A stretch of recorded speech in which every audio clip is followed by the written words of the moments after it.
Hello, I'm Chantel and welcome to my kitchen. Today we're going to make orange cranberry Easter bunny bread. Are you ready to learn? Alright, to our mixing bowl we're going to add 700 grams of all-purpose flour, 200 grams of wheat flour, and 1 tablespoon of sea salt. We're using grams instead of cups today because it's more accurate for bread making, but you can look for a conversion calculator online for cups to grams if you don't have a kitchen scale. We're going to go ahead and take our nice clean orange and we're going to zest it. We need the entire zest of an entire orange, and make sure you don't get into the white part, that's bitter. Go ahead and add your zest into your flour mixture and work it into the flour so that the oils from the orange skin release into the flour. It makes beautiful flavor. Go ahead and juice your orange. We need 75 grams total for this recipe. So to our warm water, we're going to add 50 grams of orange juice, 4 teaspoons of yeast, and it's 450 grams of warm water, and then we're going to let it bloom for 5 to 10 minutes. We'll go ahead and add our yeast mixture into our dry mixture, and we're going to give this a little stir. The dough is going to look a little shaggy, but that's okay. You have enough liquid, and we're going to add 25 more grams of liquid in a little bit here. So after we have incorporated this kind of nice and it looks shaggy, I'm going to put it on my stand mixer and let it mix at a 4 to a 6 for 5 minutes. Then add the other 25 grams of orange juice and put it on for 5 more minutes.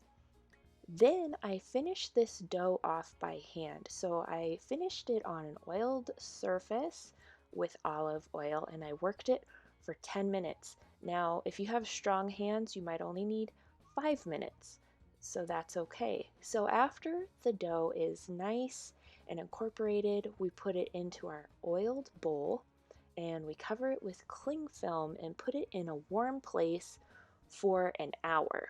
So we're gonna let this rise for an hour, and I put it in my microwave with a warm rag to make sure that it has a nice warm environment. And then we'll punch down the dough and weigh it out. We need half and half. So we're going to take half of the mixture and half of the cranberries. So it's a total of 1 cup. So we'll take half a cup for half of the dough mixture and put the cranberries into the dough. This is how I put dried fruit into my dough. I like for the cranberries or whatever kind of dried fruit or nuts that I have to stay inside the dough, because if it pops out they burn in the baking process and I don't like that. So for the first half of our dough, we're going to take 1/3 and make the bunny's head, shape it like a pear and just squish it down, and then the other 2/3 we'll squish down to make his body. With this dough, we're going to go ahead, the other half of the dough, we're going to divide it up and make 2 feet, 2 arms, 2 ears, 2 cheeks, and a nose.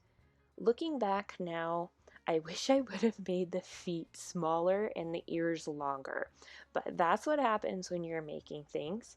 So go ahead and roll out a piece of your dough into a rope, and this is how we're going to make the ears. We'll loop it around, and it looks a little silly, but it's Easter, so why not? Then you take your cheeks and put them on, and then put on your nose, and then to make the teeth, you can use 2 almonds, and for the eyes, you can use 2 raisins. And then I just gave the paws and the feet a little snip to make him look like a bunny. And you let him rise for 45 minutes. To make our cream cheese, we're going to take 8 ounces of cream cheese, and we'll add that to our mixing bowl.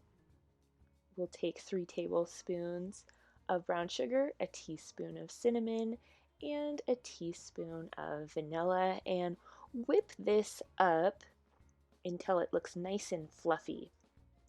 I went ahead and did a little swirl and then added some cranberries to the top. Go ahead and put that in the refrigerator. When you're taking your bunny out, whip up an egg and then brush him all over with your egg mixture. This helps him brown in the oven. So he's going to cook for 50 minutes about at 350. Then you take your bowl and you make a little circle and you cut out the piece of bread to fit in your little bowl of cream cheese. I hope that you enjoyed this video, and let me know in the comments below what you think this looks like. Do you think it looks like a bunny? I think it came out pretty cute. Thank you for watching.